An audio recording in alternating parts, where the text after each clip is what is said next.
За энэ Норог цэгийн сайтын залуусын тухайд өнөөдөр бид нэр тэр хүмүүсийн зориг зүрхийг зохиж тэмдэглэх зайлшгүй шаардлагатай байна.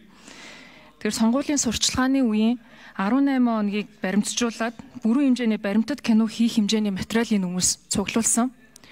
Эннийхэн хажуугаар засгийн газрын үйл ажиллагааг факттайгаар, баримттайгаар хин нэгний нэрийг шүүмжилж гутаахгүйгээр энэ хүмүүс дөрөв дэх засаглалын үйл ажиллагааг маш амжилттай хийгээд явж исэн юм аа. Тийм учраас өнөөдөр хүмүүс энэ залуучуудыг Норог цэгийн мэнийхнийг органикаараа дэмжиж байгаа, бас хамгаалж байгаа. Энэ Норог цэгийн мэн сайтын залуучууд бол ямар ч талцал хуваагдал хүсээгүй. Энэ залуучууд бол эрүүл саруул эрх чөлөөтэй улсад л амьдрахыг хүсэж байгаа. Тэр хүрээндээ хараат бусаар үйл ажиллагаа явуулахын тулд олон нийтээс санхүүжилтийг босгоод энэ баримтат киногоо хийе гэд ил зарлаад явсан. Энэ баримтат киногоо удахгүй нийтэд зарлах гэж байна гэд хэлэхэд хэдхэн хоногийн дараагаар хойшлуулшгүй ажиллагаа гэдгээр баримтчилгаа болсон. Ийм баримтчилгаа болцсон байхад иргэн хүний хувьд, их хурлын гишүүний хувьд бид нар зүгээр хараа суугаад байж болохгүй. Манай улсын үндсэн хууль дээр байгаа манай нийгмийн үнэт зүйл маань энэ. Бид нар хизээч энтэй эвлэрч болохгүй зүйл юм аа. Тэр утгаараа бид нар Норогийн залуучуудаа хамгаалсаар байх болно. Тэгэхээр нэг асуулт асуумаар байна. Энэ сонгуулийн 18 оны баримтат кино гэд бид нар ярьж байгаа. Нэг зүйлс байна л да.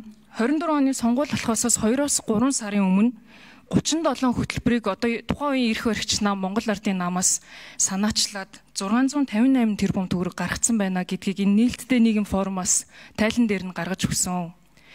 Тэгэхээр жишээ нь Норог цэгийн мэн сайтын гаргаж байгаа энэ баримтат кинон дээр энэ тайлан дээр бичигдсэн байгаа шиг үйл ажиллагаануудыг системийг илчилсэн байвал яах вэ? Бид нар энэ киног үзэх боломж нь байгаа юу? Ер нь энэ үзэгчид Монголын ард түмэн энэ кинон дээр юу гарч байгаа талаар харах уу? Харахтаа энэ тайлан дээр бичигдсэн байгаа тоо төсөв баримтуудыг за тэгээд хэрхэн энэ сонгуультай холбоотой үйл ажиллагаа явагдсан системийг илчилсэн байх юм бол бид нар энд улс төрийн хариуцлага нэхэж чадах уу гэдгийг улсын хурлын гишүүдээс бас асуумаар байна. Энэ асуудал чинь өөрөө хаашаа хөтлөж явах вэ гэвэл дараагийн байдлаар бид нар сонгуулийн тухай хуультай ахиж ярих шаардлагатай. Норогийн залуучуудын зоригтойгоор хөндөж чадсан, хэний ч хөндөж чадаагүй зүйл бол энэ баримтат киногоор илчлэхийг тэд зорж байгаа. Тэгэхээр тэрийг ч гэсэн бид нар хамгаалах ёстой. Энэ киног зайлшгүй олон нийт үзэх ёстой. Харин миний айц төрж байгаа зүйл бол энэ маань бүрэн ихээр материалууд нь одоо гарч ирч чадах болов. Тэр зүйлсүүдийг гаргаж тавих зориг зүрхийг нь мохоочоогүй байгаа даа гэдгээс бол айж байна. Энийг бас асуумаар байна. За нэг зүйлийг бас цохон тэмдэглэж хэлье. Улсын хурлын гишүүдийнхээ асууж байгаа асуулт, санаа зовнил, анхаарал хандуулж байгаа байдлыг бол ойлгож байна, хүндэтгэж байна. Бид анхаарал хандуулах ёстой. Үнэхээр ийм зүйл болж байхад бид нар хүний эрх хэрэгчлөө зөрчигдөхгүй байхыг, хэвлийн эрх хэрэгчлөө зөрчигдөхгүй байхыг хянах ёстой. Энэ байр суурийг бол хүндэтгэж байгаа шүү. Гагцгүй нэг талд эрүүг эерэг хян шийдвэрлэх ажиллагаа явагдаж байгаа.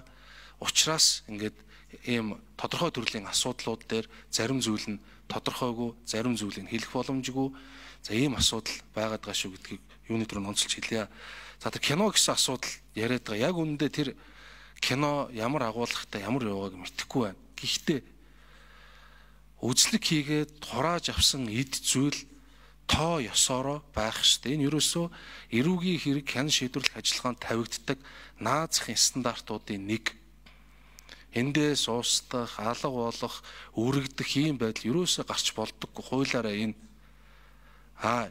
мөрдөн шалгах ажиллагааны хамгаалдаг энэ эрүүгийн үеийн холбогдох зүйл хэсгүүд ч гэсэн мөрдөн шалгах ажиллагааны тодорхой журам зөрчихийг эрүүгийн хэрэг болгоод хуульчлагдсан байдаг. Ер нь энэ эрүүгийн хэрэг хян шийдвэрлэх ажиллагаа явуулж байгаа хүмүүс бол нэг талдаа хууль сахиулаад тэр хутга нэрэн дээр явдаг хүмүүс. Буруу алхахад л өөрсдийн яг энэ хуулийн дээр заац хариуцлагууд байдаг учраас тэгэхээр энэ дээр бол тэр хууль заасан үндсэл журмын дагуу явуулахад ямар нэг байдлаар контент алгуулах, агуулга үгүй болох юм явахгүй болов гэж бодож байна.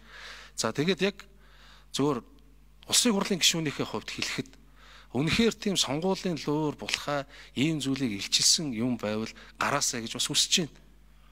амаргүй сонгуул даван туулсны хувьд, олон удаагийн амаргүй сонгуул харсны хувьд үнэхээр манай тогтолцооны талаар болохгүй бүтэхгүй зүйл байгаа бол тэр илчлэгдээсэ гэж яг хувь хүнийхээ хувьд байр суурийн хувьд хүсэж байгаа.